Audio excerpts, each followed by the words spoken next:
और उसका नाम था थाम. तो मैंने एक छोटा राइटअप भी लिखा था की थाम मी आहे ना. तिथून पळूनच गेला. म्हणजे आम्ही सगळे त्याला चेस करत होतो. चेस पकडापकडी चालली होती, त्याला पैसे खिशात घालायला. तो अजिब 1-1.5 फुटाचं प्लास्टिकचं पार्टिशन टाकतात.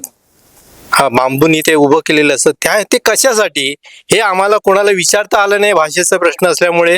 पण आमच्या मनात तो प्रश्न शेवटपर्यंत तसाच राहिला.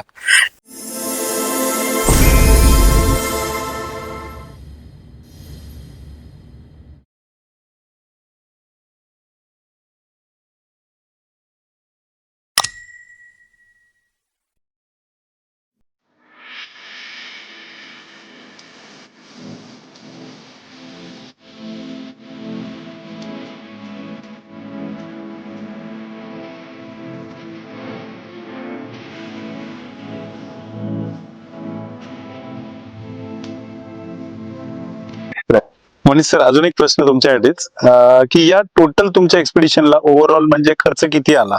एक मेन क्वेश्चन है जो हमको सब लोग पूछते हैं, हालांकि आपने बहुत लेट पूछा ये क्वेश्चन. ये तो सबसे पहला क्वेश्चन यही आता है कि खर्चा कितना हो गया, पहले ये बताओ कितना दिन हो गया और कितना खर्चा हो गया ऐसा. तो टोटल खर्चा हमारा पर पर्सन पुणे टू पुणे 1,75,000 हुआ है.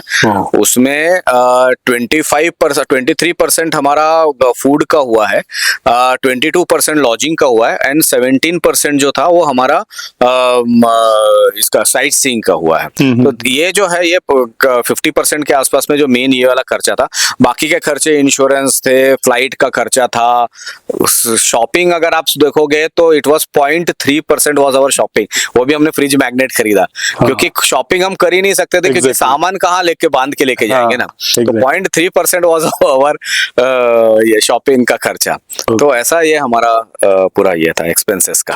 आप्पा, तुमच्याकडून थोडंसं आम्हाला नेचर आणि एन्व्हायरमेंट ऑब्झर्वेशन बद्दल जरा जाणून घ्यायला आवडेल. हे जे चारही देश आम्ही फिरलो ह्याच्यात एक प्रकर्षाने साम्य मला दिसलं ते म्हणजे हिरवाई. इथले कुठले डोंगर मला उघडे पडके दिसलेले नाहीत आणि अपवाद एखाद दुसरा अपवाद सोडला तर कुठे आग लागलेली दिसली नाही, वणवा लागलेले नव्हते. हे एक वैशिष्ट्य होतं. दुसरं वैशिष्ट्य मी जिथे पाहिलं ते ज्या ज्या देशात रस्त्यांचं काम चाललंय तिथली कडेची मोठमोठी झाडं ते रिप्लांट करतात. त्याच्यासाठी मोठ्या सिस्टीम्स ते वापरतात आणि ती ट्रान्सप्लांट करतात. अनेक ट्रान्सप्लांट केलेली झाडं तिथे फुटपाथच्या कडेने दिसली आणि त्यांना आधार दिले दिसले. झाडांची तिथे विशेष काळजी घेतली जाते. म्हणजे झाडांच्या भोवती आपल्याकडे तुम्ही पाहाल तर झाडांच्या बुंद्याचे कॉन्क्रीट करून त्याला बंदिस्त करून टाकतात, पण तिथे झाडांच्या खाली व्यवस्थित त्यांनी पाणी झिरपण्यासाठी जागा ठेवलेली असते आणि आखीव रेखीव काम असतं. एका ठिकाणी मी मंदिरात पाहिलं तर झाडाच्या भोवती पार बांधत होते. ते पार बांधताना पण ते इतकी दक्षता घेत होते, त्यांनी वॉटर लेवल म्हणजे लेवलिंग करत होते आणि त्याप्रमाणे बांधकाम करत होते. काही ठिकाणी मी रोपवेनी पण वरती गेलो होतो. तर रोपवे उभारताना त्यांनी खालची पण फक्त टॉवर पुरती जागा जी रोपवे लागते तेवढीच झाडं साफ केली होती, ना की अखंड रस्ता टॉप पर्यंत केला होता. निसर्गाची भरपूर काळजी घेतात. शेती करताना राजू नंतर बोललेलं, पण शेती करताना पण मला कामगार दिसले ते एखाद दुसराच म्हणजे अख्खा शेतात एखाद महिला किंवा एखाद माणूसच काम करत होता. स्वतःच्या हिमतीवर शेती करतात. आणखीन एक महत्वाचं जाणलं ते रस्त्यावर कुठे हॉर्न वाजवत नव्हते, जे मगाशी सांगितलं गेलं ते. त्याच्यामुळे हा फरक मला प्रकर्षाने जाणवला. सचिन. हा, आणि नद्यांचा विशेष, ज्या नद्या आम्ही क्रॉस केल्या त्या आवर्जून आम्ही थांबून बघत होतो. नदीच्या कुठल्याही पात्रात आम्हाला प्लास्टिकची पिशवी, निर्माल्य, कचरा किंवा काही टाकून दिलं असं दिसलं नाही. सगळं पाणी नितळ आणि स्वच्छ असायचं. नदीचे किनारे व्यवस्थित प्रिझर्व केलेले असतात. म्हणजे नदीच्या किनाऱ्यांनी हिरवळ होती, कुठे एन्क्रोचमेंट नव्हती किंवा रिव्हर व्यू म्हणून हॉटेल तिथे नदीच्या किनारी त्यांनी असं कुठे बांधलेलं दिसलं नाही. नदीची उत्कृष्ट काळजी घेतात आणि ह्या सगळ्या स्वच्छ नद्या दिसल्या आम्हाला. सगळे मिळून मला जरा तुमची बेस्ट मेमरी सांगाल का ट्रिपची, काय होती? जैसा कि कुमठेकर जी ने बताया है कि आपको लेडी पसंद आएगी तो भी बताइए. और सही में अगर आप वहाँ का देखेंगे तो हर काम जो है वहाँ पे लेडीज करती हैं. चारों देशों में, स्पेसिफिकली अगर वियतनाम में अगर मैं देखूंगा तो होटल पूरा इंडस्ट्री जो है वो पूरे लेडीज के अंडर में है. दूसरा जो चीज है, जो साफ सफाई करने वाली है वो भी लेडीज है. तीसरा है आपका मोटर मैकेनिक जो है वो भी लेडीज है। अरे बाप रे। तो चौथा प्रश्न ये आता है कि फिर जेंट्स क्या करते हो? हाँ एग्जैक्टली, मैं वही पूछने वाला था। तो उससे भी जो बड़े काम है जैसे ट्रक्स चलाना या इंडस्ट्रीज में काम करना, इंडस्ट्रीज में भी लेडीज ही ज्यादा है। जैसे दूसरा मतलब कंस्ट्रक्शन साइट वगैरह में काम करना, ये जेंट्स करते हैं। इवन आप विश्वास नहीं करेंगे कि जेंट्स टॉयलेट साफ करने के लिए भी लेडीज ही आती है वहां पे। पहले इनिशियली हमको थोड़ा सा तकलीफ होता था कि अरे ये लेडी अंदर साफ कर रही है, तो वो इमीडिएटली बोलते थे कि नो नो नो, गो गो गो, इतना वो बताती थी। तो ये एक चीज है जो बहुत ही ये है, एंड इसीलिए मेरे ख्याल से टूरिज्म बहुत अच्छा है। कहीं पे भी उनके dressing sense is very different from us. हमारे समान नहीं है उनका ड्रेसिंग सेंस, वो और भी शॉर्ट कपड़े पहनते हैं। लेकिन कहीं पे भी हमने न्यूसेंस या छेड़छाड़ या ऐसा कहीं पे भी नहीं देखा। कहीं पे भी ये नहीं देखा कि लोग आदमी दारू पी के रास्ते पे पड़ा हुआ है, ऐसा कहीं पे भी नहीं दिखा। कहीं पे भी भीख मांगता हुआ आदमी नहीं दिखा हमको, या बच्चा नहीं दिखा कि भीख मांग रहा है रास्ते के ऊपर में। ये जो कुछ चीजें है बहुत अच्छा था वहाँ का। मला यात हे फार आवडलं, म्हणजे सकाळी आम्ही 6ला सुरुवात करायचो आणि 6च्या सुमारास मार्केट ओपन झालेले असायचे. फेरीवाले, भाजीवाले सगळे आपल्या आपल्या कामामध्ये व्यस्त असायचे. आणि घर ही म्हणजे कसं होमस्टे कसा असतो किंवा घराच्या पुढे त्यांचे दुकान, व्यापार वगैरे हे एका पाठोपाठ एक असायचे. आणि संपूर्ण पुढचा रस्ता साफ करण्यापासून ते घरातली माणसं ते सुरुवात करायची सकाळी 6 वाजता उजाडायचं त्यावेळेला. आणि ते बघून एवढं छान वाटायचं. रस्त्यावरचं धूळ ही सुद्धा पाणी मारून ते साफ करतात. आणि हे सगळं घरातली माणसं म्हणजे नोकर नसायचे. घराचा व्यवसाय हा जो काय गॅरेज असेल, दुकान असेल, हॉटेल असेल, हे सगळे घरातलीच माणसं करतात. आणि ती सगळी साफसफाईपासून सगळी कामं, ती आपण जेवण वाढण्यापासून ते सगळं शेवटच्या कामापर्यंत ती घरातली माणसं त्यात व्यस्त असतात. आणि स्वच्छता ही खूप सांभाळली जाते इकडे. माझ्या विशेष लक्षात आहे ते म्हणजे हनोई मधला प्रसंग. हनोई आमचा लास्ट डेस्टिनेशन होता आणि हनोईला पोहोचल्यानंतर आम्ही होचिमिन यांचं मौसोलियम पाहिलं. ते अप्रतिम स्मारक आहे. होचिमिन यांचा स्वतःचा देह तिथे ठेवलेला आहे. तिथलं जे ॲम्बियन्स होतं, शिस्त होती आणि स्वच्छता होती आणि पाहण्यातली जी सुलभता होती ती खूप वाखाणण्यासारखी होती. तो एक वेगळाच अनुभव होता, आपल्याला ट्रान्समध्ये घेऊन जातो. आणि विशेष म्हणजे तिथे एक डेलिगेट आलो होतो आम्ही क्यू मध्ये असताना. त्या डेलिगेटने व्हिजिट केली तेव्हा दुसऱ्या मिनिटाला लगेच त्यांनी टुरिस्टना सोडायला सुरुवात केली आणि कुठेही बंदोबस्त नव्हता. आम आदमीला जे तिथे महत्त्व दिलं जातं ते एक आवडलं होतं मला. मला सर्वात आवडलेली गोष्ट म्हणजे कसं आहे की आपण जेव्हा सायकलिंग करतो त्यावेळेला आजूबाजूला जी लोक असतात ती आपल्याकडे कधी लक्ष देत नाहीत किंवा लक्ष दिलं तरी नुसतं आपलं हसतात वगैरे. पण इथे लहान मुलांपासून मोठ्यांपर्यंत सगळे हात हलवतच येतात.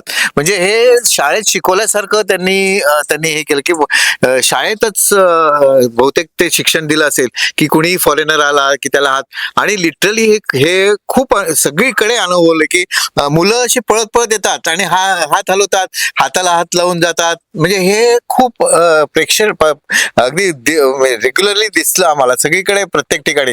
महत्वाचं म्हणजे एकदा मला एक चांगलं आठवतं की मीच सायकलिंग करत होतो आणि सायकलिंग करत चाललो होतो आणि तिथून ते एका घरातनं 2 मुलं आली पळत पळत मला फक्त हॅलो करायला. त्यातला एक मुलगा मोठा होता, तो पुढे पळत आला आणि त्याने हात केला हॅलो, मी पण आता हात केला आणि मी पुढे निघालो. पण तो मागचा मुलगा होता त्याला हॅलो करता आलं नाही कारण तो लहान होता आणि तो तिकडे बसला आणि रडायला लागला. तर माझ्या लक्षात आलं, मी पुढे गेलो, परत युटर्न घेतलं आणि परत त्या मुलाकडे आलो आणि त्या मुलाला मी हॅलो केलं. तर तो इतका खुश झाला की म्हणजे अगदी ते कसं त्याला इतका आनंद झाला की आपण पण हॅलो केलं. अशी ही जी लोकांमध्ये एक कल्चर डेव्हलप झालेलं आहे की लहान मुलं, शाळेतली मुलं, कुणीही त्यांच्याकडे बऱ्याच स्पेशली व्हिएतनाममध्ये बऱ्याच लोकांकडे त्यांच्याकडे बॅटरी ऑपरेटेड छोट्या छोट्या गाड्या असतात, ते चालवतात ते. आणि ते मग आपल्या बरोबर गप्पा मारत, मग काही मुलं इंग्लिश बोलणारी इंडिया विच इंडिया असं करत करत ते सगळं हे करत असायचे. आणि बऱ्याच वेळा म्हणजे त्याला भाषेत बोलता येत नसायचं, पण तरी देखील तो उत्साह त्यांचा इतका दांडगा होता की ते खूप आनंद मिळून गेला तेव्हा. बाकीच्या आमच्या सदस्यांनी सांगितलं की तिथला अनुभव कसा होता. मानवता, माणुसकी तिथे खरंच जागृत आहे आणि स्त्रियांप्रती जो आमचा आदर होता त्याच्या बदल्यात ते आमच्यावर एवढा विश्वास टाकायचा की भाषेची समस्या असल्यामुळे ऑर्डर देताना मोनिशला बरंच झगडावं लागायचं आणि ऑर्डर देताना कोणती वस्तू काय पाहिजे ते सांगायला आम्ही त्यांच्या मागे मागे किचनमध्ये शिरायचो. एक लेडी आणि आम्ही दोघे तिघे जण असायचो, पण कुठेही त्याने अविश्वास दाखवला नव्हता. एकदा एका ठिकाणी कंबोडियामध्ये असं झालं की हॉटेल आम्हाला एक मिळते, दुसरं तिसरं करत करत मिळत नव्हतं, पण एका लेडीने आम्हाला तिथे आश्रय दिला, म्हणजे हॉटेल दिलं राहण्यासाठी. तर यांना वेगवेगळ्या गोष्टी आम्ही म्हणजे सतत तेच खाऊन कंटाळा आला होता आणि किचन सुद्धा त्या बाईने आमच्या ताब्यात दिलं होतं. तिने राईस फक्त हे करून दिला, शिजून दिला होता आम्हाला आणि एग आणून दिले. मग मी आणि मोनिशने मिळून एक करी मला वाटतं पहिल्यांदा तिथे आमच्या हाताने बनवलं आणि हाच विश्वास बऱ्याच ठिकाणी मिळाला आणि 2-3 रिसॉर्ट मध्ये की हॉटेलमध्ये आम्ही त्या महिलांनी आमच्यावर विश्वास टाकून आम्हाला किचन सांभाळायला दिलं, म्हणजे वापरायला दिलं होतं. आणि आम्ही जे फूड बनवत होतो तिथे मसाला नव्हता, तेल साधारण होतं त्यांच्याकडचं, पण तिखटचा प्रकार नव्हता. पण आपलं इंडियन फूड कसं बनवतात ही रेसिपी ते अगदी कुतूहलाने आणि कौतुकाने पाहत होतं, हेही जाणवलं. आणि काही महिलांनी तर एवढा विश्वास दाखवायचे की आतमध्ये घरात किंवा त्यांच्या अंगणात न्यायचे, हे झाड बघ, हे झाड बघ, अशा सुद्धा म्हणणाऱ्या तिथे महिला भेटल्या. मडबातसाठी आमची टीम 2-3 जण गेले होते आणि आम्ही सगळेच एकत्र होतो. तर मडबात घेताना काही जणांनी घेतलं आणि काही जणांनी घ्यायचं नव्हतं. मग आम्ही त्या समोरच्या डोंगरात गेलो. त्या डोंगरात एका ठिकाणी सायकल ठेवायला लागली आम्हाला. तर त्या ठेवलेल्या ज्याच्याकडे सायकल ठेवली त्या माणसाने हातवारे करूनच, भाषा येत नव्हती, तिथे आम्ही सायकल ठेवल्या. त्याने नंतर आम्हाला एक रूट दाखवला की इकडे तुम्ही जाऊ शकता. आम्ही आणि धनंजय होतो. आम्ही मग पुढे चालत गेलो. पुढून जाऊन आल्यावर त्यांनी आमच्यासाठी रताळी उकळून ठेवली होती, स्टिकी भात ठेवला होता आणि त्यांची मिसेस, त्या माणसाची मिसेस आणि आम्ही दोघे मिळून म्हणजे त्यांच्या दोघांबरोबर आम्ही हे म्हणजे आम्हाला जेवण दिलं होतं. तर ह्या सगळ्या गोष्टी विचार करता खूपच छान वाटलं. म्हणजे भारतीय लोकांबद्दलचा त्यांचा आदर आहे आणि तो राहील आणि तो अबाधित राहील यासाठी आम्ही सगळ्या टीम मेंबरनी खूप प्रयत्न केले होते. तर खूप वेगवेगळे अनुभव, म्हणजे कुठलं सांगायचं की प्रचंड अनुभव. आणि जेथे समस्या सायकलची असो की आमच्या आहाराची असू दे, तिथे आमच्यासाठी देव म्हणून ही माणसं, त्यांच्यातली माणुसकी उभी म्हणजे ठाकलेली आहे, आम्हाला निदर्शनास आली, अनुभवाला आलेली. माझ्यासाठी पण एक छोटासा अनुभव मला मिळाला. आमच्या सायकल राईडमध्ये आम्हाला निसर्गाची खूपच साथ मिळाली. कुठेही आम्हाला जास्त उन्हाचा किंवा याचा त्रास झालेला नाही. आणि पावसाचे फक्त एकाच ठिकाणी आम्हाला पाऊस लागला आणि आमच्या टीम मधल्या 5 जणांच्याकडे रेनकोट होते आणि मी काय रेनकोट आणलेलाच नव्हता, कारण पाऊस लागणार नाही याची मला खात्रीच वाटत होती जवळजवळ. पण पाऊस सुरू झाला आणि मग एक स्कूटर वरची महिला माझ्या जवळ येऊन मला थांबवलं आणि तिने तिच्याकडचा रेनकोट मला दिला आणि माझा प्रवास परत पुढचा मग रेनकोट घालून मग मी प्रवास पूर्ण केला. यहाँ से जाने के पहले अप्पा ने सिर्फ एक ही बात हम लोगों को बोला था कि हम दूसरे कंट्री में जा रहे हैं, ऐसा कोई काम नहीं करना है जो हमारे कंट्री का नाम बदनाम हो.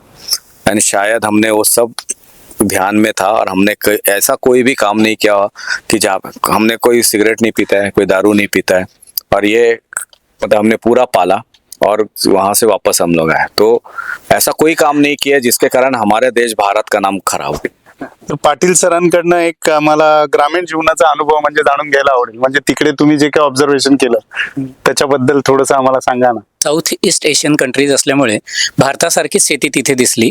पण शेतीचे प्रमाण जे बघितलं त्याची म्हणजे आकार उकार तर तो छोटा होता आणि प्रगती पथावर असलेले आणि प्रगतिशील असलेले असे देश होते.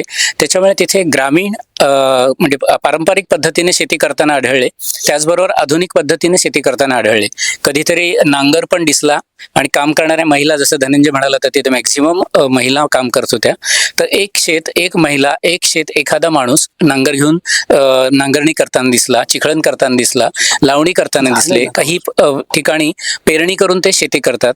आणि आपल्याकडे जशा केळीच्या बागा आहेत, काजूच्या बागा आहेत, आंब्याच्या बागा आहेत, फळझाडं आहेत तर ते तिथे सुद्धा आम्हाला आवर्जून दिसले.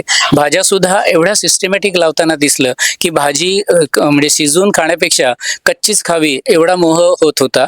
तशीच फळं आणि त्यांची रचना सुद्धा ते छान अट्रॅक्टिव्ह करायचे, आकर्षक करायचे. ते आम्हाला म्हणजे प्रकर्षाने जाणवलं. शेतीमध्ये त्यांनी जी पिकं म्हणजे भात सतत लागवड सुरूच होती. काही ठिकाणी भात शेती पिकून कापलेली पण दिसली, काही ठिकाणी मळणी पण दिसली, काही ठिकाणी नव्यानं भात रोपं तयार करताना दिसली आणि लावणी करताना पण दिसली. तर तेथील शेती आणि आपल्यातील शेती साम्य आहे. फक्त तिथलं डेडिकेशन आणि बैरन शेती तिथे फार कमी दिसली. म्हणजे अशी शेती आहे की जी नापीक ठेवली असं मात्र रस्त्याच्या कडेने आम्ही जाताना म्हणजे जास्त कंट्री साईडला गावाकडच्या खेड्याच्या भागात आम्हाला आढळून आलं नाही. म्हणजे जास्तीत जास्त म्हणजे 100% बहुतेक तिथे प्लांटेशन म्हणजे हे शेती केली जाते हे एक निदर्शनास आलं. आणि कुठलं तरी शेती मोकळी सोडली आणि तिथे गवत वाढलंय असंही आढळून आलं नाही. आणि जी शेती केलेली नाही त्या शेतीचा अडथळा दुसऱ्या शेताला होणार नाही याची दक्षता घेतलेली पाहिली. कालवा पद्धत खूप छान होती त्यांच्याकडे. कालव्याचं पाणी वापरत होते, नदीचं पाणी डायव्हर्ट करून वापरत होते आणि पाण्याचा अपव्यय पण तिथून म्हणजे तिथे आढळला नाही. तर या सगळ्या गोष्टी खूप छान पद्धतीने आम्हाला पाहता आल्या. आणि मी स्वतः शेतकऱ्याचाच मुलगा असल्यामुळे माझा व्ह्यू निसर्ग आणि शेती संदर्भात होता. त्याच्यामुळे माझ्या अँगलने मी शेती पाहिली आणि मला खूप भावली. मला कधी तिथे कामाला बोलवलं तर मी जाऊ शकेन. शेतीबद्दल मी बोललोच, त्याबरोबरच मासेमारी म्हणजे कोळ्यांच्या गावांमध्ये पण आम्ही भेटी दिल्या, तिथूनही सायकलिंग केलं आणि आलेली बोट तिथून खाली म्हणजे मासे जे खाली करतात ते तिथले पण आम्ही ऑब्झर्व केलं. त्याच्यानंतर विक्रीसाठी ठेवलेले मासे ते सुद्धा छान पद्धतीने डिस्प्ले करतात आणि विक्री होते ती पण माफक दराने होत होती. आणि सगळे कोळीवाडे जिथे विक्री होते ती पकडून आणत होते किंवा तिथून ते ट्रान्सपोर्ट करत होते, सॅग्रिगेट करत होते, त्या ठिकाणी स्वच्छता एवढी प्रचंड होती की कुठेतरी म्हणजे दुर्गंधी येते असं कधीही जाणवलं नाही मला, काय माझ्या सहकार्यांना सुद्धा जाणवलं नाही. तर ह्या म्हणजे तेथील म्हणजे काही मुद्दे जे आहेत किंवा काही गोष्टी आहेत, काही बाबी आहेत त्या आम्हाला प्रकर्षाने जाणवल्या. त्याची आणि आम्ही नोंद घेतली, दखल घेतली. या शेतीबद्दल आनंदाने सांगितलं की शेतीबद्दल त्याला खूप आवडत होतं तिकडे. शेती प्रधान देश असल्यामुळे ना आम्हाला एक असं जाणवलं की आपण शेतीचे काही पदार्थ घेतले म्हणजे धान्य, फळं, भाज्या या स्वस्त मिळत होत्या आणि आमचा दुपारचा आहार फळं वगैरे ह्याच्यावर जोर देण्यासाठी फार होतं.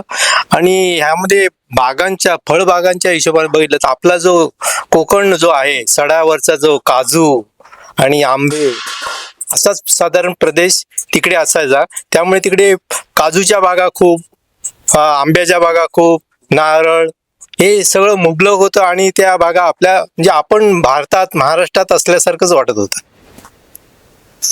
यात आणखीन एक मला भात शेती बघत होतं, आम्हाला एक प्रश्न पडला आणि त्याचं उत्तर सुद्धा सापडलेलं नाही. तुम्हाला कोणाला प्रेक्षकांना जर कळलं तर जरूर कळवा. ते भात शेती लावतात त्या बांधाला ते 1-1.5 फुटाचं प्लास्टिकचं पार्टिशन टाकतात. बांबूनी ते उभं केलेलं असतं. ते कशासाठी हे आम्हाला कोणाला विचारता आलं नाही, भाषेचा प्रश्न असल्यामुळे.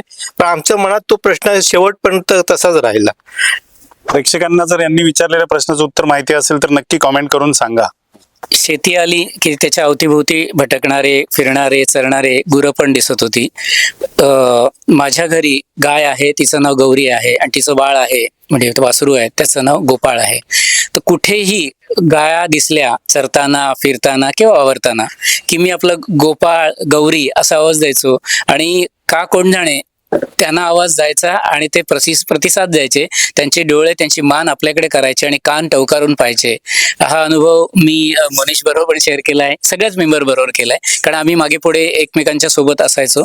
तर हा एक अनुभव थोडासा भावणारा होता. म्हणजे भाषा ही मायना ठेवत नाहीये आणि गुरं आणि आपल्यातली भाषा ही तशी आहे नाही, पण एक आवाज देणं आणि आपुलकीनं त्यांच्याशी बोलणं, त्याला प्रतिसाद मात्र हा असा मिळाला. त्याच्यामुळे माझ्या गौरीची आणि माझ्या गोपाळची आठवण मला सदोदित येत राहिली.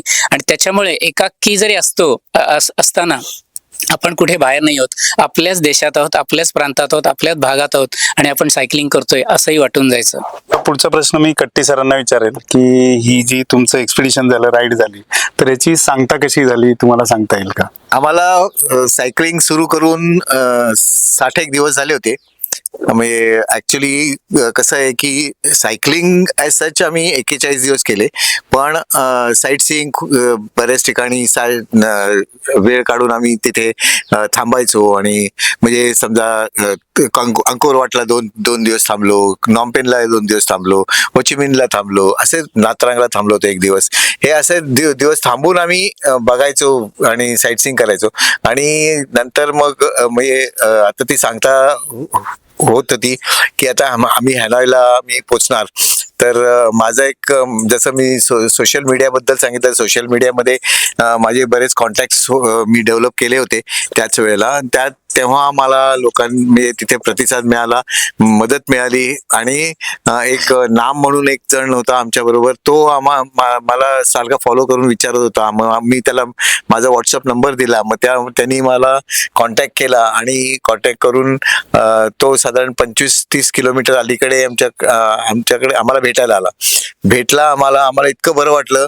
आणि कसं असतं की लोकल माणूस जर भेटला आणि त्याला पूर्ण गाव माहिती असतं, आणि त्यामुळे तुम्हाला रस्ते शोधत बसायला लागत नाही, गुगल मॅप वापरायची आवश्यकता नाही. आणि ते इतकं मदतीचं झालं की तो इतक्या गर्दीत, कारण हॅनॉय आणि होचिमिन हे 2 मोठे शहर आहेत आणि तिथे खूप गर्दी असते आणि 2 व्हीलर्सची तर प्रचंड गर्दी असते. तर त्यांनी आम्हाला पूर्णपणे व्यवस्थित अगदी कुठे जायचं, काय करायचं. आणि मग एके ठिकाणी आम्ही थांबलो होतो तिथे, जे होचिमिनचं ते मुसोलेम होतं तिथे आम्ही थांबलो होतो. तिथे पोलिसांनी सांगितलं नाही, अजिबात नाही, तुम्ही इथे थांबू नका. तिथे फोटो काढायला मिळाला नाही आम्हाला, कारण शेवटी आम्हाला शेवटचं हे करायचं होतं. मग तो म्हणला की चला आपण फ्लॅग टॉवर म्हणून एक प्रकार आहे, एक जागा आहे, ती खूप प्रसिद्ध आहे, तर तिथे आपण सांगता करू. मग तिथे आम्ही सगळे गेलो. त्यांनी आम्हाला दाखवलं, इथे तुम्ही आता फोटोग्राफी करा. आणि तिथे आम्ही छान फोटोग्राफी केली. त्यांनी आमची फोटोग्राफी केली. त्यांना आम्हाला कसं हवं होतं तसं आम्हाला त्यांनी हे केलं.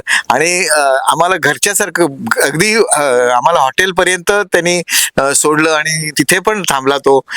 विचारलं तुम्हाला काही प्रॉब्लेम आहेत का.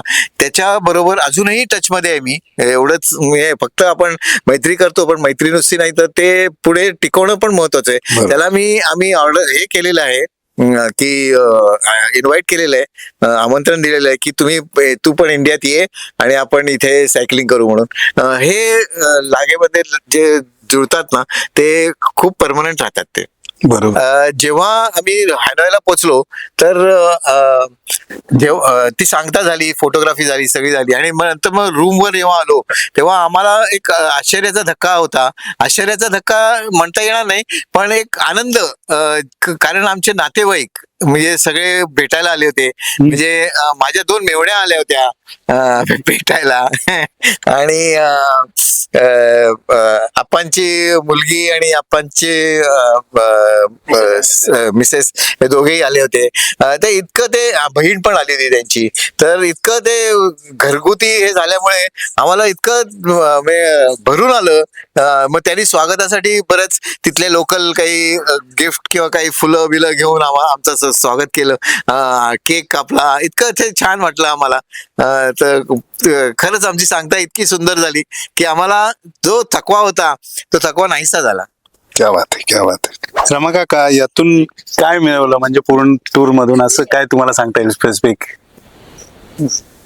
यातून मी फार काही मिळवलं.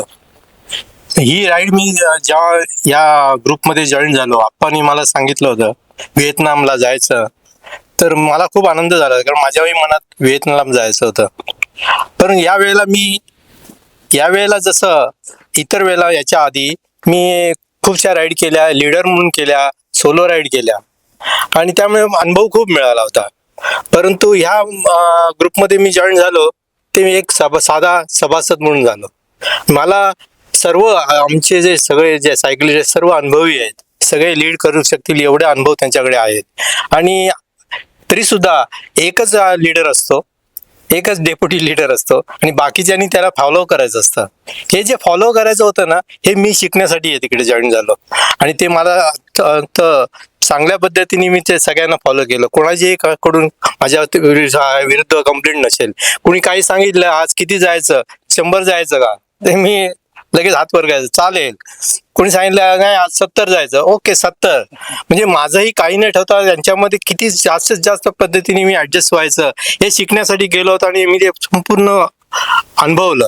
आणि व्हिएतनाम वगैरे हे तर बघून तर एवढं खुश झालोय की यापुढे असेच विविध पद्धतीने जे देश आहेत ते आपण अनुभवायचे, सायकलिंगच्या माध्यमातून ते फिरायचे, असं माझ्या मनामध्ये ठाम झालं. नंतर भेटू. जेवण पाहिजे का? रमा काका, कोणी अशी राईड करायची असेल तर त्यांना काय सल्ला द्याल? म्हणजे प्रेक्षकांपैकी समजा तुमचं बघून जर ते मोटिवेट झाले आणि ते म्हटले आम्ही पण जाणार, तर काय सल्ला द्याल? नाही, 60 नंतर जायचं असेल तर वेगळा प्रश्न आहे. आणि तरुणपणी जाणाऱ्याला काही प्रश्नच नाही आहे, तो कसाही ऍडजस्ट करू शकतो. पण आमचा प्रश्न होता, आम्ही 60 नंतर निघालेलो आहोत आणि या 60 नंतर बरीचशी चांगली काळजी घ्यावी की आपली सायकलिंगची प्रॅक्टिस आपण करतोच, परंतु वयानुसार आपल्याला आजार पण लागतात आणि ह्या आजार पण आपली शक्ती कमी होते. काही दुर्गम आजार असतात जे आयत्या वेळेला काहीतरी प्रॉब्लेम करू शकतात. माझं असं एक होतं, आमच्या प्रत्येकाचं तसंच एम आहे की आपली प्रकृती चांगली सुधारायची, आपली जे जीवनचर्या आहे एक चांगली ठेवून आपण आपले जे आजार आहेत ते संपूर्ण बरे करायला पाहिजेत. आणि हे आजार कोणतेही न ठेवता आणि शक्यतो चांगली प्रॅक्टिस करून चांगली तयारी करून जर आपण गेलो तर अशा विविध देशामध्ये जे येणारे चॅलेंजेस ते आपण सहज पार करू शकतो. तिथे कुठेही आजारी पडणं हे सुद्धा अवघड आहे आणि तिकडे काही ऍक्सिडेंट झाला तरी सुद्धा तो अवघडच आहे. त्यामुळे यातून जर परायचं असेल तर आपण कुठल्याही वयाचा सिनियर सिटीजन असला तरी सायकलिंग करायला हरकत नाही, पण आपण तंदुरुस्त राहून तिकडे दुसऱ्या देशात जाऊन सायकलिंग करणं हे महत्वाचं आहे. सगळ्यांना प्रश्न आहे की या पूर्ण प्रवासाने म्हणजे तुमच्यात काय बदल झाला, असं काय सांगता येईल? एक्चुअली इंडिया में हमने तो खूब साइकिलिंग किया हुआ है, तो ये घर जैसा है.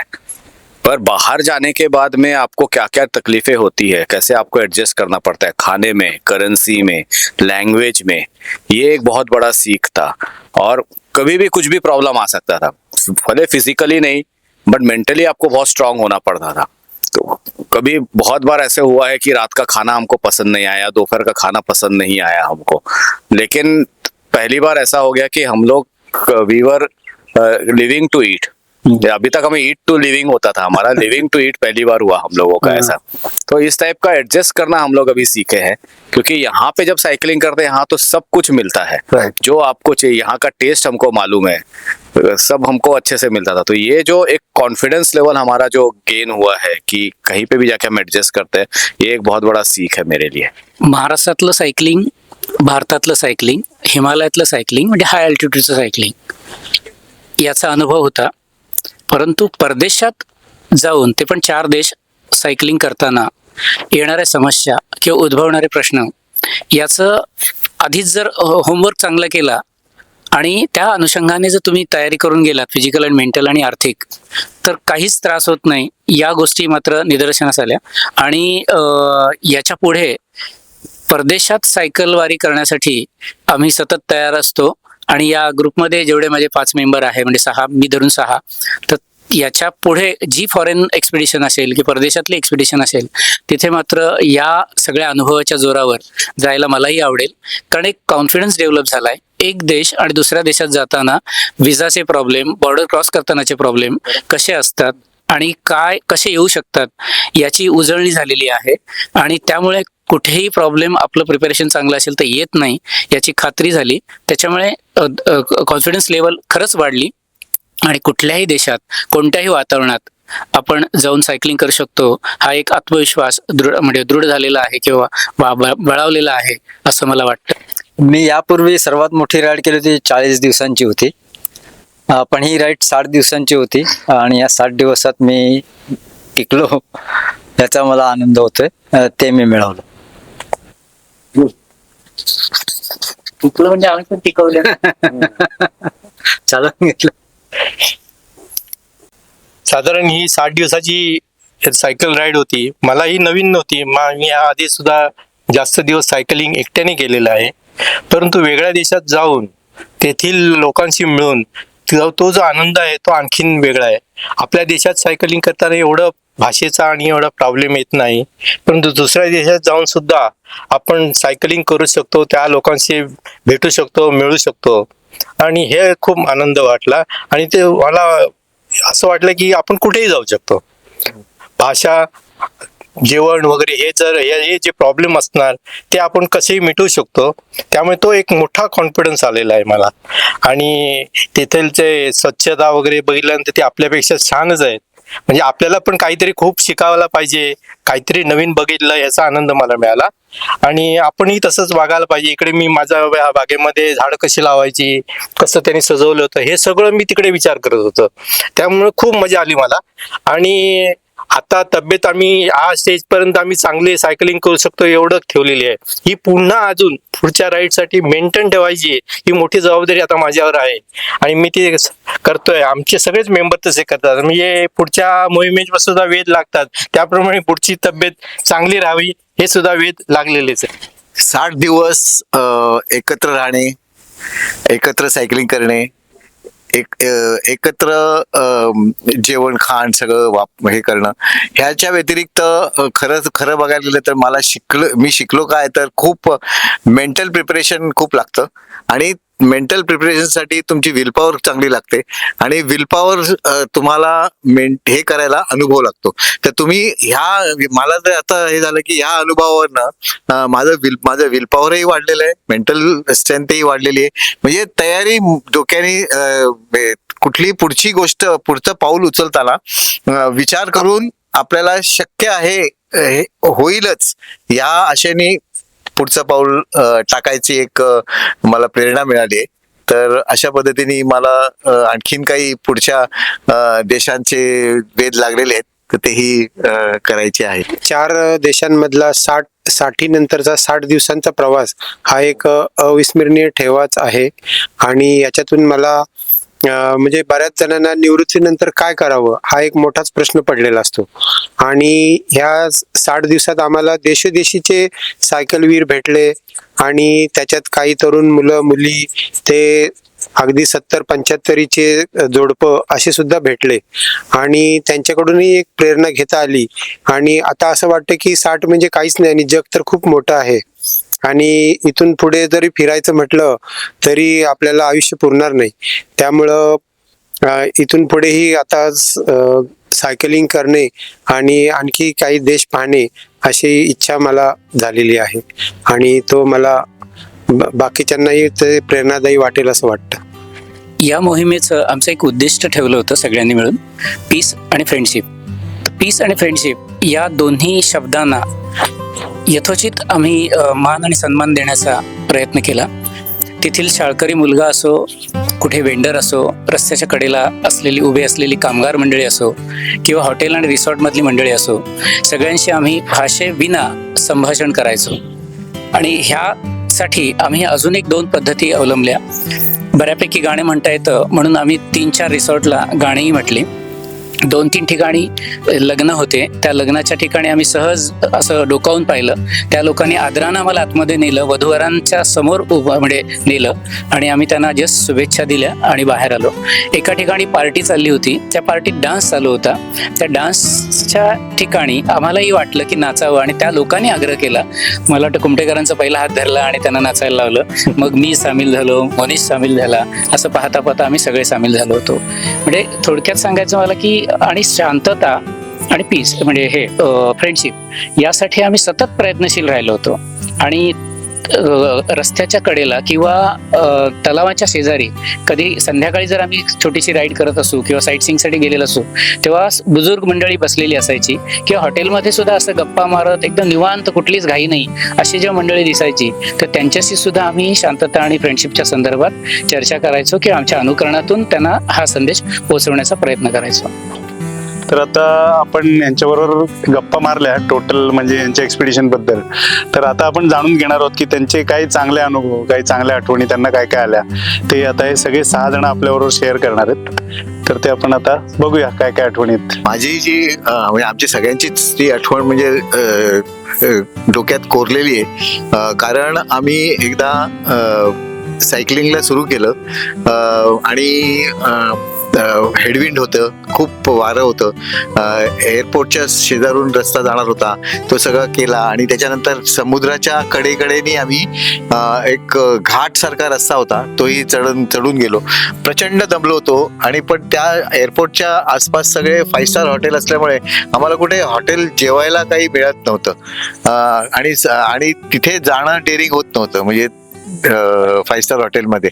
तर काय करायचं पुढे विचारलं. तिथला एक बॉय होता, मुलगा होता, तो डिलिव्हरी बॉय होता, तर त्यालाही विचारलं. तर तोही मला म्हटला की अजून इथून पुढे 10 किलोमीटर जायला लागेल. आम्ही सगळे दमलो होतो, मी आणि मोनिश पुढे होतो.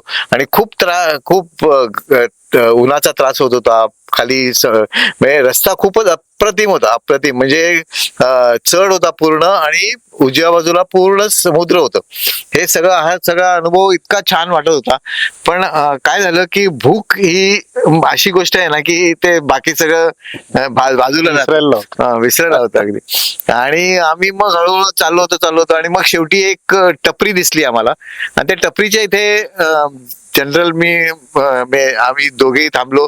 तिथे ना आम्हाला एक किटली दिसली, केटल असतं ना, हिटिंग केटल. तर ते दिसलं. म्हटलं मोनिशला, म्हटलं चलो. अरे म्हटलं इथे केटल आहे म्हटल्यावर आपल्याला इथे. आमच्याकडे ना प्रत्येक वेळेला आम्ही कॉफीचे 3-in-1 कॉफीचं पॅकेट असतं, ते आम्ही सगळ्यांकडे 10 असायचे किंवा 5 असायचे. त्यामुळे आम्ही म्हटलं की चला आता कॉफी तरी पिऊया, म्हणजे गरम पाणी मिळालं की कॉफी मिळणार असं. मग ते गेलो तिकडे, त्याने गरम पाणी दिलं आम्हाला, कॉफी प्यायला लागलो. मग त्याला म्हणलं, म्हणजे त्याला अजिबात इंग्लिश कळत नव्हतं. तो एक गार्ड होता तिथे.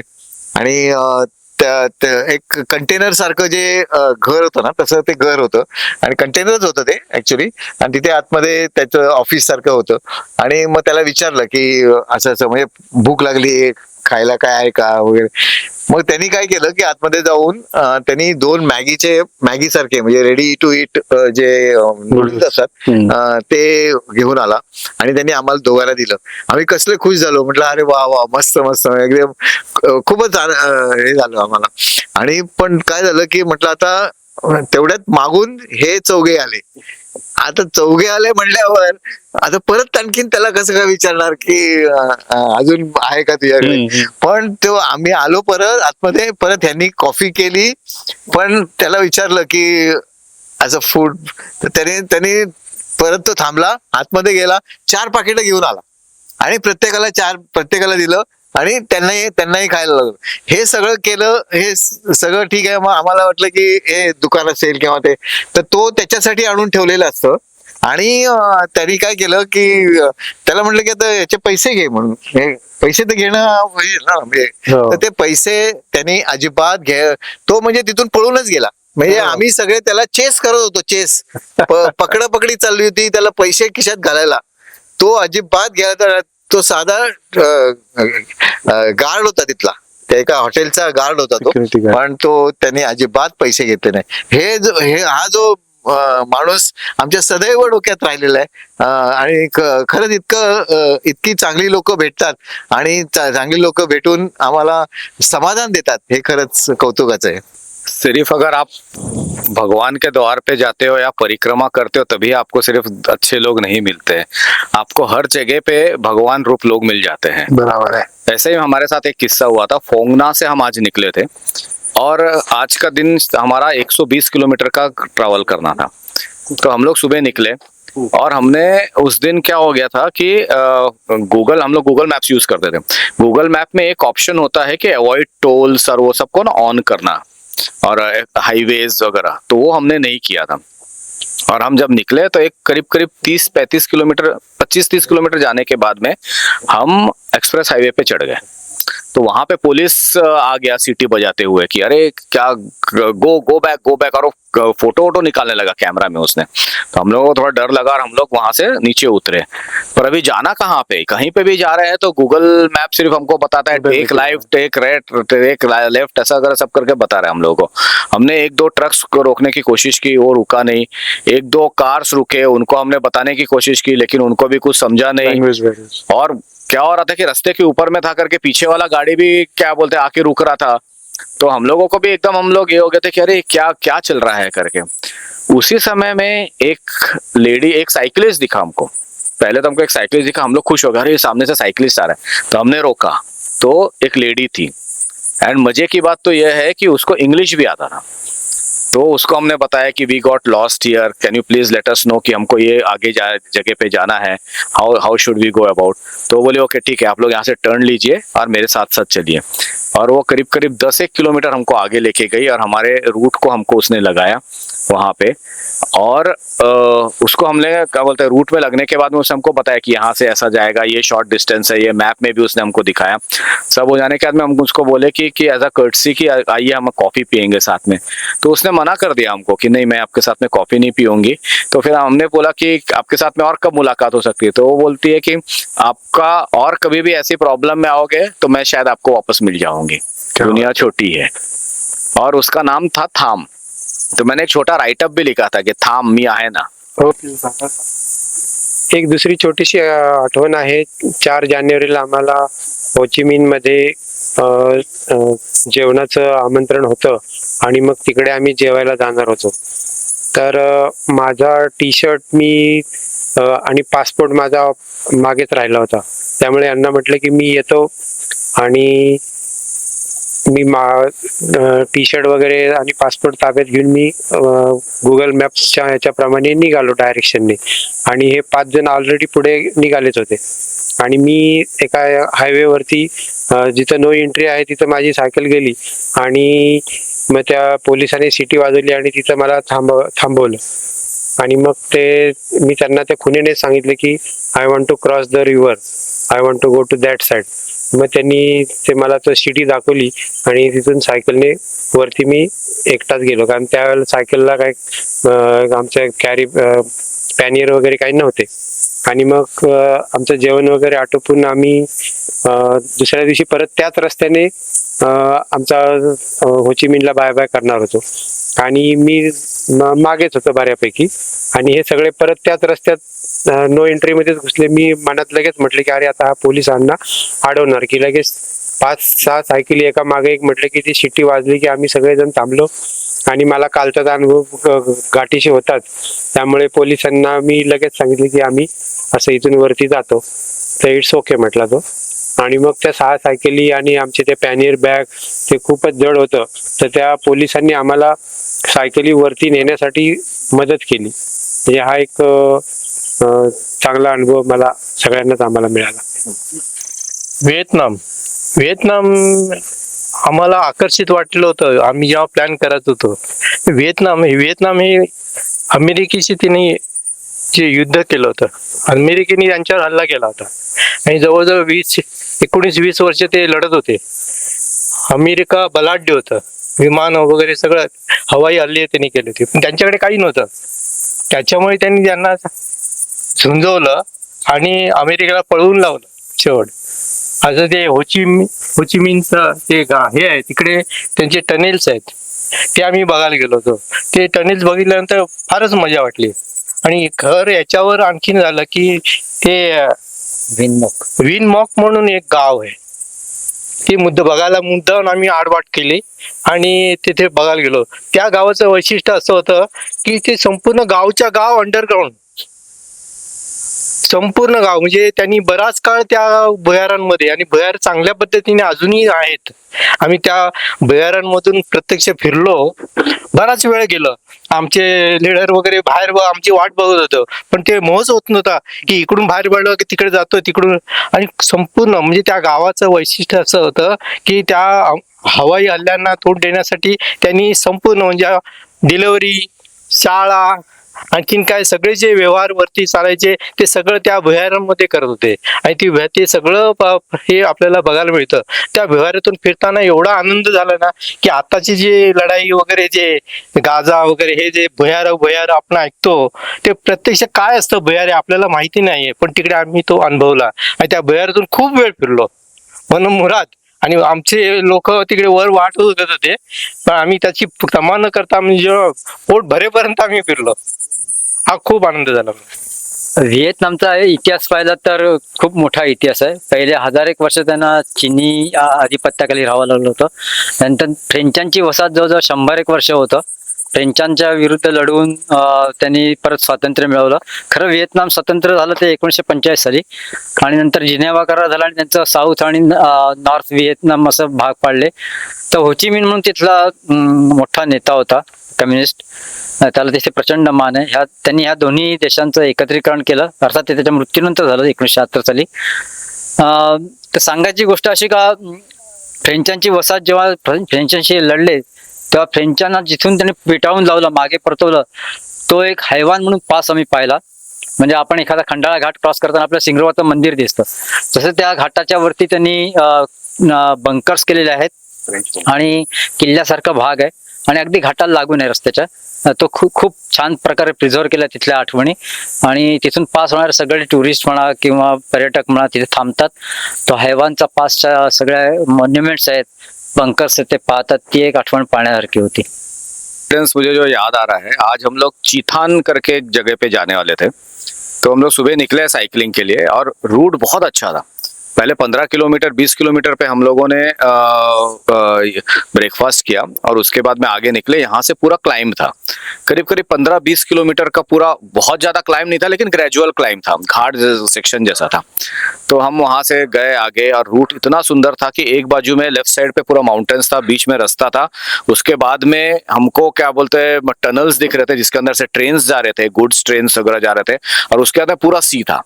तो ये पूरा क्रॉस करने के बाद में जब हम घाट माथा पे गए, ऊपर में टॉप में गए, तो एक छोटा सा वहां पे कॉफी शॉप था. कॉफी वहां पे इज वेरी कॉमन, हर दुकान में आपको कॉफी मिल जाता है. तो वो कॉफी शॉप में हम वहां पे गए और बाकी सब लोग भी तब तक आ गए थे. तो वो लड़के को मैंने पूछा कॉफी, तो वो आया मेरे को, बोला यस यस करके. एक करीब 12-15 साल का लड़का था होगा. तो मैं उसको गूगल ट्रांसलेटर जब ओपन किया तो उसने गूगल ट्रांसलेटर ओपन करके, मतलब मेरे को पहले पूछा कि फ्रॉम, तो मैं बोला इंडिया. तो उसने गूगल ट्रांसलेटर में ये किया और उसने वहां पे उसको ट्रांसलेट करके मेरे को उसने बताया. तो जब मैं सुना तब मैं बोला कि यार ये तो संस्कृत लैंग्वेज है करके. तो उसको मतलब मुझे खुशी इस बात की थी कि वो लड़के को इतना मालूम था कि इंडिया मतलब संस्कृत लैंग्वेज है. तो वो एक बार बहुत अच्छा लगा. मतलब ये this is happened for the first time कि मतलब इंडियंस आर, मतलब नहीं तो कभी इंग्लिश कभी हिंदी या तमिल हूँ मैं, ये हूँ और मैं वो सब, हम ऐसा बात चलता है. बट पहली बार ऐसा किसी ने बोला कि इंडियन मतलब संस्कृत करके, तो ये बहुत अच्छा लगा मुझे. चला आता रॅपिड फायर राऊंड घेऊया आपण. तर मी 3-4 प्रश्न विचारेल तुम्हाला आणि त्याची तुम्हाला लगेच पटकन उत्तरं द्यायची. तर पहिला प्रश्न आहे, best country, Vietnam. Toughest day, headwinds त्यावेळेला प्रचंड जोरात वारा आमच्या समोरून येत होता, त्यावेळेला सायकलिंग करताना, पॅडलिंग करताना तोच दिवस. मेरे लिए first day was the toughest day, क्योंकि रास्ता बहुत डिफरेंट था थाईलैंड से. और जैसे हम चांदनी चौक के ऊपर में खड़े होकर पुणे के देखते हैं कि बहुत सारे ब्रिजेस वगैरह बने हुए हैं, तो वैसा वहां पे बना हुआ रहता था.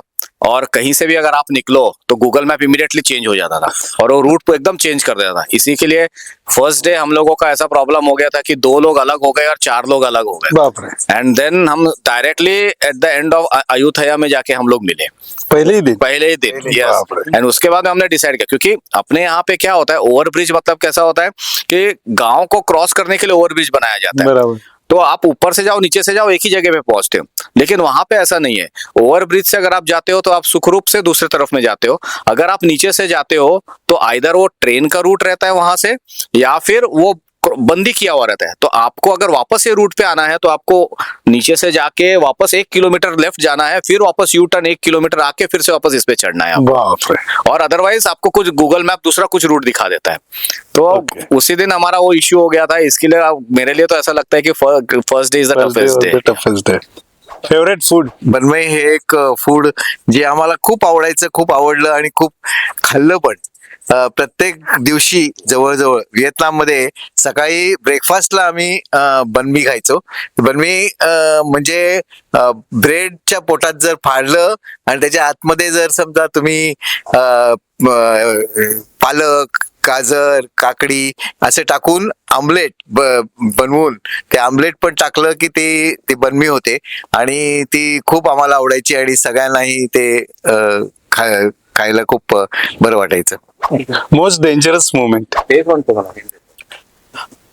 आम्ही सुरुवात केली बँकॉकला सायकल असेंबल करून आम्ही सुरुवात करेपर्यंत रात्र झाली आणि रात्रीच्या वेळेला सुद्धा आम्ही टॉर्च लावून तिकडे 30 किलोमीटर आमच्या हॉटेलच्या डेस्टिनेशनला जायचं होतं. परदेशातला सायकलिंग हे पहिलं होतं आणि त्यातल्या त्यात ते थायलंडमधलं.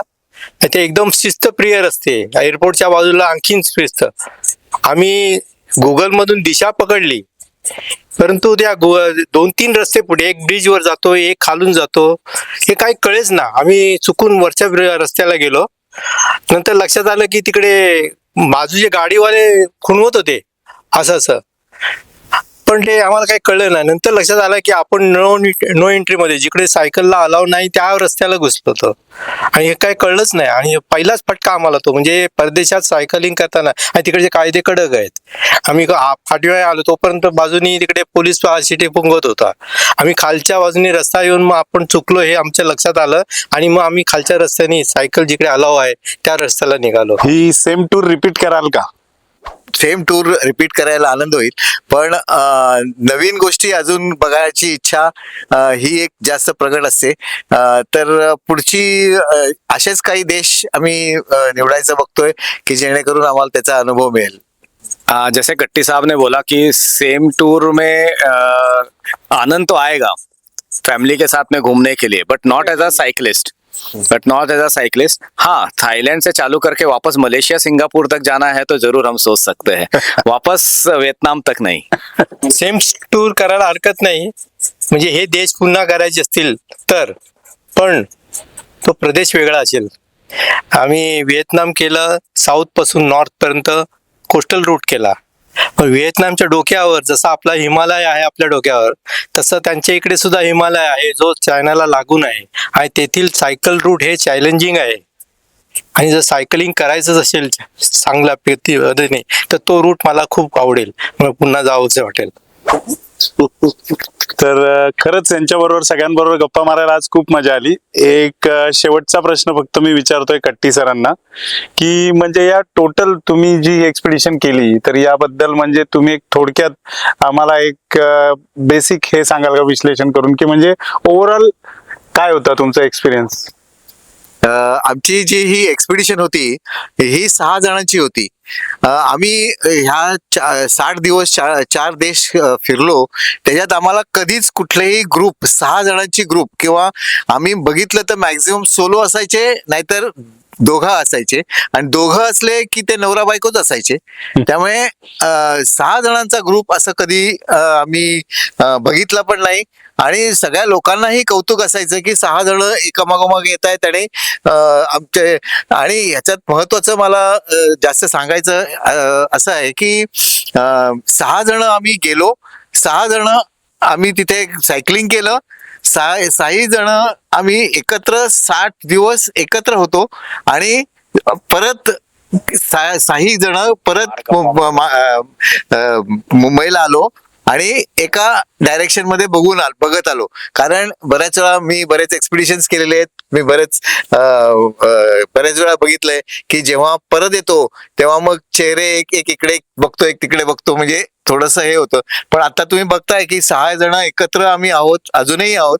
आणि त्यामुळे तो जो बॉन्डिंग जे झालेलं होतं ते खूप शिकण्यासारखं आहे. खूप म्हणजे मला आणखीन एक जास्त महत्वाचं काय वाटतं, मी लीडर होतो, पण फक्त लीडर असणं हे महत्वाचं नाही, त्याला मान देणं. हे 6-5 जण इतका मान द्यायचे आणि इतकं महत्व द्यायचे, तर ते मला खूप भावलं आणि खूप म्हणजे ते लक्षात राहिलं. ते फक्त टीमवर्कच करू शकतं हे माझ्या लक्षात आलं. आणि हा जो प्रवास आहे हा अतिउच्च प्रकारचा प्रवास झाल्यासारखा मला फील आलेला आहे. आणि असेच ज्या एक्सपिडिशन्स करत असतील त्यांनी माझ्या दृष्टीने असं करावं की सगळ्यांनी जावं आणि पण सगळ्यांनी एकत्र यावं एकाच दिशेने बघत. एवढंच मला सांगायचंय. ओके, धन्यवाद. तर आज एवढा वेळ काढून पूर्ण टीम आपल्याला इथे म्हणजे भेटली आणि आपल्या बरोबर खूप मनसोक्त गप्पा मारल्या. त्यांनी टोटल त्यांच्या एक्सपिडिशनची आपल्याला मनमोकळेपणाने माहिती दिली. तर त्याच्याबद्दल टीम मारगप्पाकडून त्यांना एक छोटीशी गिफ्ट. धन्यवाद, खूप धन्यवाद. आमच्याकडनं अजून एक गिफ्ट. धन्यवाद. ओके. आमच्या 6 जणांच्या वतीने मी विशेष आभार मानतो मार गप्पा या ग्रुपचे. प्रदीप, कौस्तुभ आणि मंदार यांनी पुण्यावरनं येऊन इथे शूट केलं आणि इतका वेळ दिला. आणि दुसरे आभार म्हणजे महाडिक आणि त्यांचा मुलगा नचिकेत, त्यांनी हा फार्म आम्हाला वापरायला दिला. मनापासून सगळ्यांचे आभार. धन्यवाद. प्रवास संपतो पण कथा कधीच संपत नाही. त्या रस्त्यांवर, त्या लोकांमध्ये आणि त्या आठवणींमध्ये तो कायम जिवंत राहतो. स्वप्न पाहणं सोपं आहे, पण ते पूर्ण करण्याची हिंमत काही जणांकडेच असते. आणि जे लोक ती हिंमत दाखवतात तेच इतिहास घडवतात. Thank you very much. तर मित्रांनो, आजचा पॉडकास्ट तुम्हाला कसा वाटला ते तुमचे अभिप्राय नक्की कळवा. कॉमेंट करा, लाईक करा आणि शेअर करा. आणि पुढचा तुम्हाला कुठला पॉडकास्ट बघायला आवडेल तेही आम्हाला नक्की कळवा. धन्यवाद.